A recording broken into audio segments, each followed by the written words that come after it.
Hi friends, Steve here in Mayberry. Well, not really Mayberry, it's actually Beverly Hills, just about 5 miles north of downtown Beverly Hills and Rodeo Drive. But you would swear that you're out in the middle of the country. We're actually in Mayberry. This is where the opening scene was filmed, with Andy and Opie heading to the fishing pond.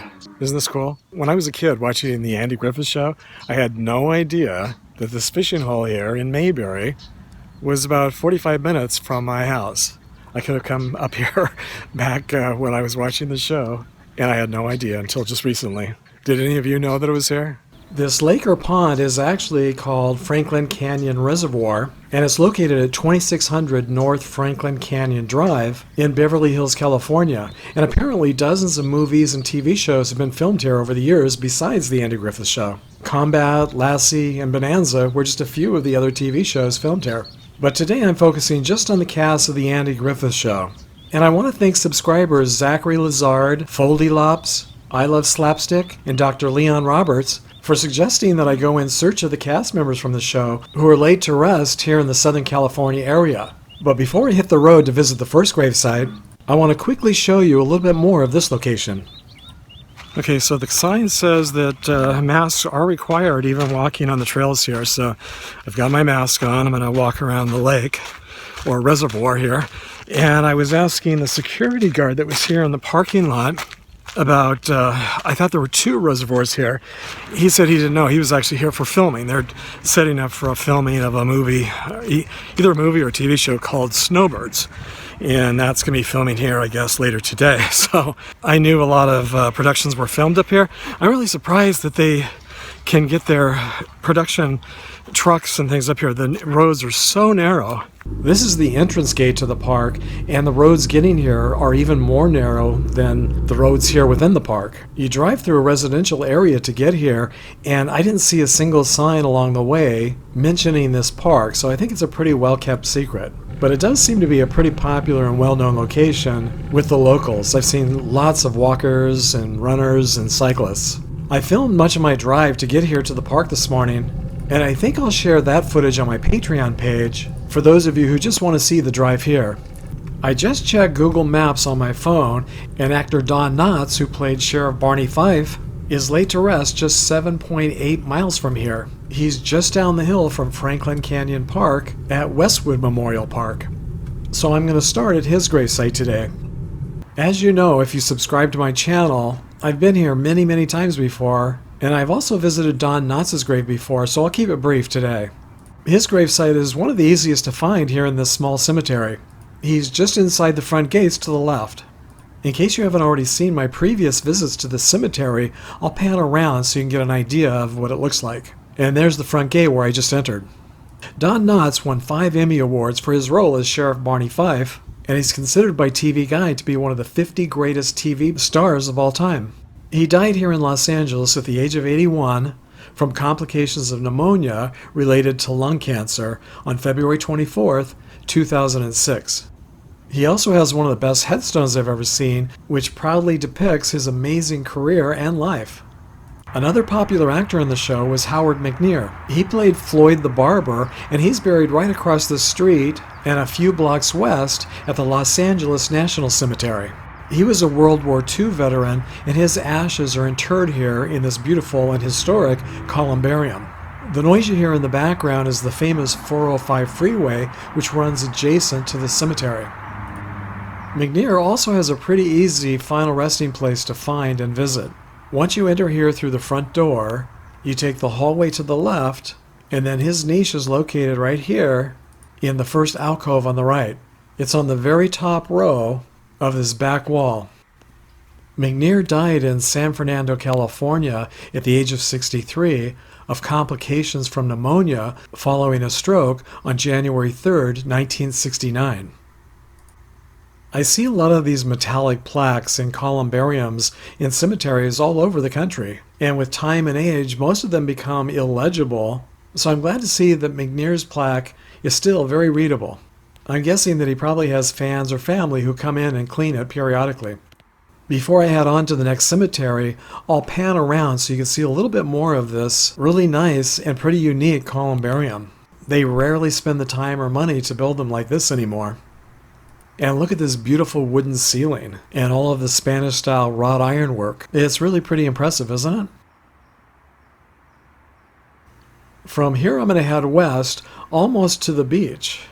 My next destination is Woodlawn Cemetery in Santa Monica, and Google Maps indicates that it's 4.3 miles from this cemetery.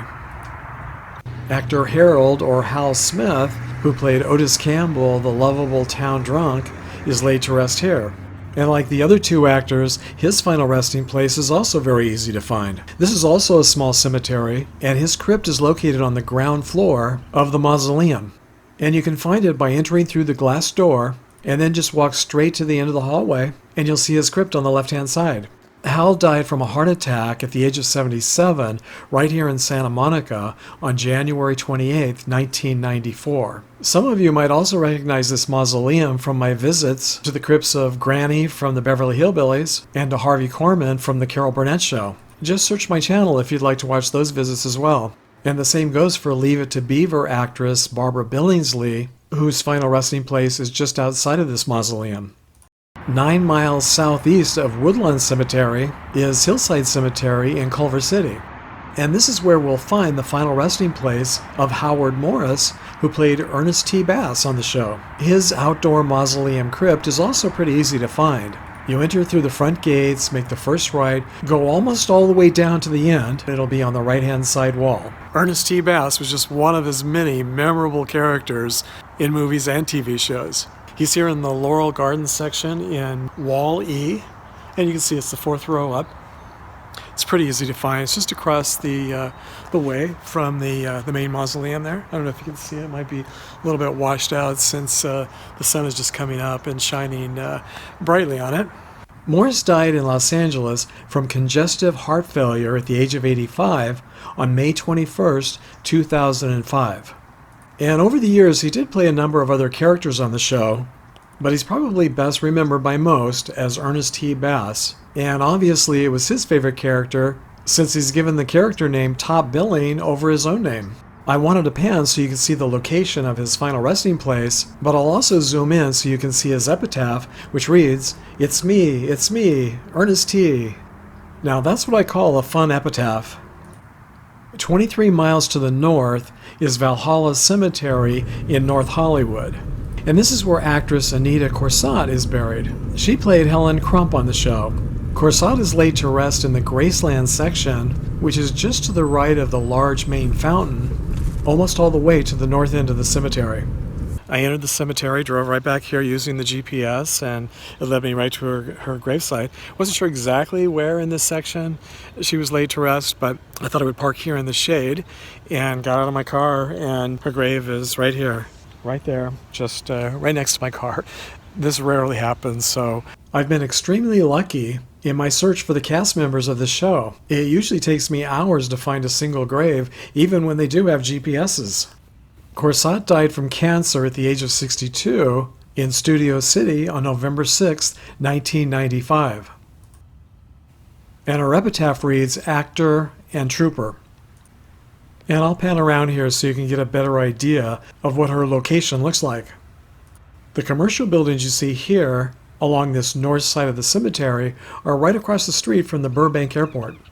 I think this is probably the first time that I've been to this cemetery where I haven't heard any planes take off or land, which is part of the fun of coming here.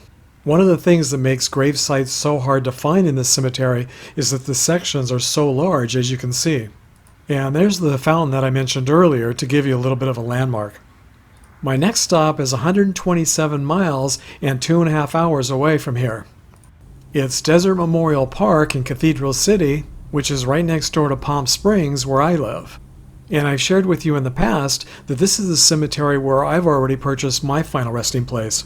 The sign coming into the gate said that face masks are required at all times. So I'm trying to find a place where I can talk without the lawnmower going by, and right over by Earle Hagen's grave is a fountain, and just as I was walking up to his grave, there was a pool cleaner, or a fountain cleaner, walking right up to the fountain to clean it, and it looks like he's going to spend the day there. He's leisurely cleaning the fountain. It seems to have no interest in leaving anytime soon. So.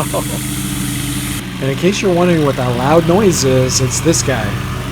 And this guy on the lawnmower wasn't even back in this back section of the cemetery. He followed me back. When I first came in the gate, he was way up there by the side gate, and it only took me a minute to get back here, and all of a sudden I turn around and he followed me back here. The guy cleaning his fountain finally left, so I thought maybe I would come over here and see if it was a little bit quieter, and it's not. The lawnmower guy just seems to be getting closer and closer. Earle Hagen, or Hagen, I'm not sure how he pronounced his name, composed the theme song to the Andy Griffith Show, and according to his Wikipedia page, he was the one whistling that now very famous tune. It's hard to even imagine that show without that classic intro theme song. He was also the composer for other TV classics like The Dick Van Dyke Show, I Spy, Make Room for Daddy, Gomer Pyle USMC, That Girl, Mod Squad, Eight Is Enough, and many others. There are so many music legends buried in this cemetery, and in my book, he's right there with them at the top of the list. Hagen died not far from here in Rancho Mirage at the age of 88 on May 26, 2008. And he's laid to rest here at the back of the cemetery, pretty close to Sonny Bono's gravesite. So I don't know why, but it does make me kind of happy to know that I'll be laid to rest here in this cemetery alongside or nearby Earle Hagen, who composed one of the best TV theme songs ever. And I don't think you can think of that TV show without thinking of that theme song. Sadly, a few of the cast members were cremated and have no final resting places to visit. Jim Neighbors, who played Gomer Pyle on the show, died at the age of 87 in Honolulu, Hawaii on November 30th, 2017. His ashes were reportedly scattered. Jack Dodson, who played Howard Sprague, died from heart failure at the age of 63 in Los Angeles on September 16, 1994. According to findagrave.com, his ashes were given to friends or family. Paul Hartman, who played Emmett Clark, died from a heart attack in Los Angeles at the age of 69 on October 2, 1973. His ashes were reportedly scattered at sea. And then there are other cast members who are buried out of state who I haven't been able to visit yet. Actor George Lindsay, who played Goober Pyle, died from heart failure in Nashville, Tennessee at the age of 83 on May 6, 2012. He's buried at Oak Hill Cemetery in Jasper, Alabama. Actress Hope Summers, who played Clara Edwards, died at the age of 83 from congestive heart failure in Woodland Hills, California on June 22, 1979. She's laid to rest at Mountain View Cemetery in Walla Walla, Washington. Frances Bavier, who played Aunt Bee, died from congestive heart failure and other conditions at the age of 86 in Siler City, North Carolina on December 6, 1989. She's buried in Oakwood Cemetery, also in Siler City. The star of the show, Andy Griffith, also died at the age of 86. He died from a heart attack in Manteo, North Carolina on July 3, 2012. He's buried on Roanoke Island, North Carolina, at his private residential estate that's not open to the public. I'm happy to say that some of the cast members are still alive. Eleanor Donahue, who played Ellie, is now 83 years old. Betty Lynn, who played Thelma Lou, is now 93 years old. And Ron Howard, who played Opie, is now 66 years old. The popular TV show ran for 8 seasons from 1960 to 1968 and included dozens and dozens of other very popular characters over the years, so maybe I'll do a part 2 somewhere down the road and include those that I missed here today.